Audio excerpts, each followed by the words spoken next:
The United Nations General Assembly is commemorating Nelson Mandela International Day.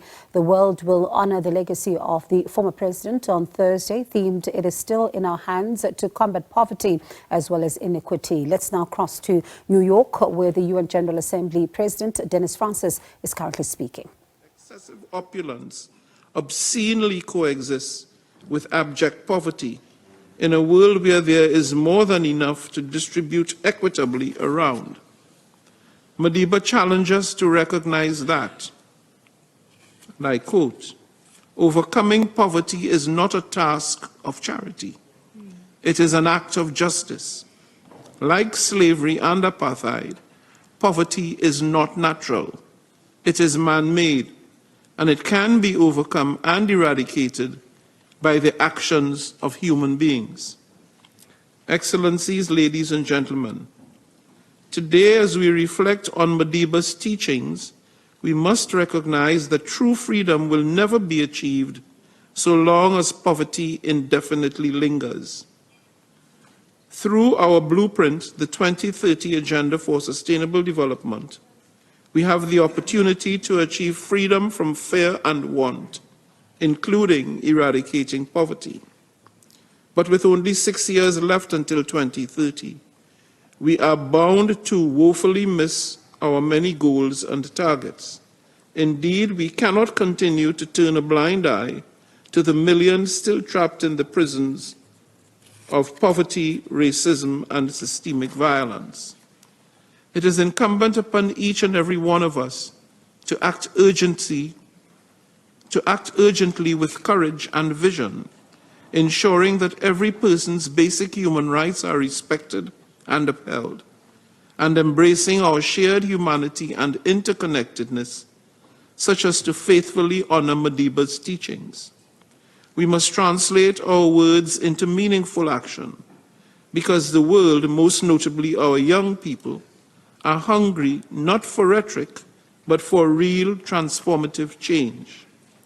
As I conclude, let me remind that this September, the Summit of the Future will be another unique opportunity to forge a new global consensus, uniting all of us, governments and individuals from all corners of the world, to boldly redefine our collective journey and in realizing our shared aspirations towards a brighter, more inclusive, more secure tomorrow. Let us be the generation that rises to greatness. Let us all pledge to scrupulously uphold equal respect and treatment for every person, irrespective of their circumstances. As long as poverty, injustice, and inequality exist in our world, none of us can rest. In Madiba's own words, do not look the other way, do not hesitate. Recognize that the world is hungry for action, not words. Act with courage and vision. Let us heed Madiba's wise counsel and call to action. Let us unite across borders and ideologies to genuinely build a future where justice and equality prevail. Let this International Nelson Mandela Day be a catalyst for renewed commitment to eradicating poverty and injustice wherever they may exist. I thank you.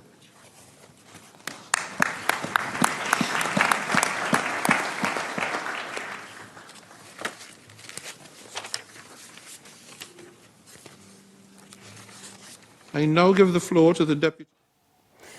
All right, live visuals there from the UN General Assembly. That is the President, Dennis Francis, speaking there, Bongiwe. And of course, we are expecting that the Deputy Secretary General of the UN, Amina Mohammed, will be speaking next. In fact, she is now. Let's take you live there. Africa. Excellencies, ladies and gentlemen, I'm really honored to be with you today as we celebrate Nelson Mandela International Day.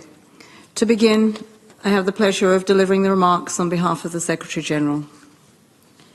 Nelson Mandela showed us the extraordinary difference one person can make in building a better world. And as the theme of this year, Nelson Mandela's International Day, reminds us, combating poverty and inequality is in our hands. Our world is unequal and divided. Hunger and poverty are rife. The richest 1% are responsible for the same quantity of planet-wrecking greenhouse gases as 2/3 of humanity. These are not natural facts.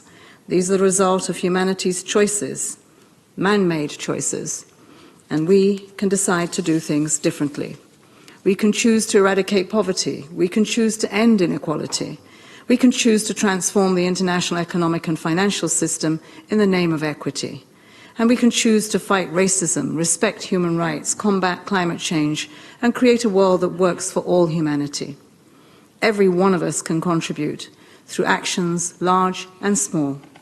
I joined the Nelson Mandela Foundation in urging everyone to perform 67 minutes of public service on Nelson Mandela International Day, 1 minute for each year he fought for justice.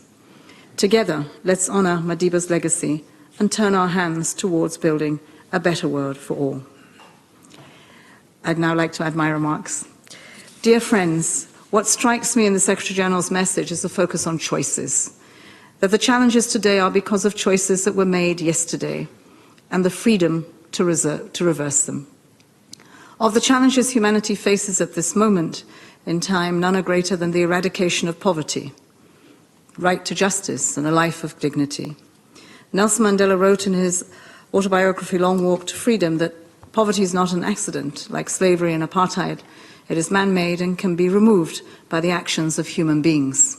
But perhaps I can add something to this. He did say man-made, so with more women in leadership, perhaps we really can make the difference.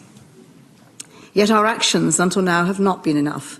According to the Sustainable Development Goals report just released weeks ago, an additional 23 million people were pushed into extreme poverty in 2022, and over 100 million people were suffering from hunger than just 5 years ago. For the first time this century, per capita GDP growth in the world's most vulnerable nations is slower than in advanced economies. In many ways, inequality is deepening. The news is not all bad. We are making strides on boosting renewable energy, we are getting more people online, and more girls are completing school. Yet overall, we know that we're failing to deliver on the promise and the hope of the Sustainable Development Goals. We can blame the lingering impacts of COVID-19, escalating conflicts, geopolitical tensions, and growing climate chaos. But if we look deeper, it is our choices that have led us here. It is a fitting coincidence that we are marking Nelson Mandela International Day at the same time as we meet for the high-level political forum. The focus this year is on reinforcing the 2030 Agenda and eradicating poverty in times of multiple crises. As we look to the Summit of the Future, this high-level political forum will support the work of political declaration and other outcomes of the SDG Summit that many of us here participated in last September. I'm asking the ministers and everyone here to recommit to the SDGs and the promises made at national level. Let us match our words with our collective actions. Let us have the long overdue intergenerational partnership that goes beyond the conversations. And let us follow the path that was set by Madiba. The choice is still in all our hands. Thank you.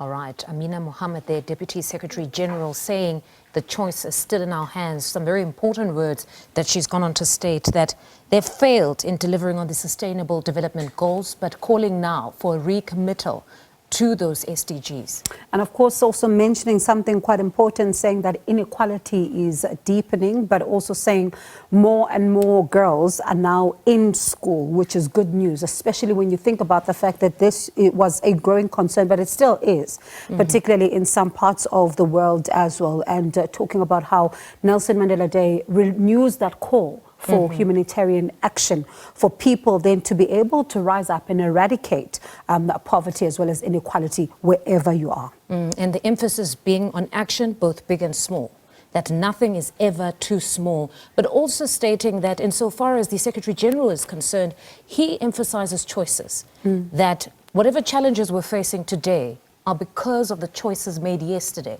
And all of these choices were man-made, so meaning they can be corrected by men. And especially you think about the fact that, the Secretary General talking about, the heighten, of the COVID-19 pandemic and the difficulties that it posed, especially when it comes to the meeting of the targets around the Sustainable Development Goals. But at the same time, the conflict that is ravaging parts of the region, we've seen also in Ukraine, we're seeing also here, even just not far from where we are, that this particular conflict is also having an impact on some of the Sustainable Development Goals that would have been set at the UN. But at the end of it all, the choice, or at least it's still in our hands to make those changes.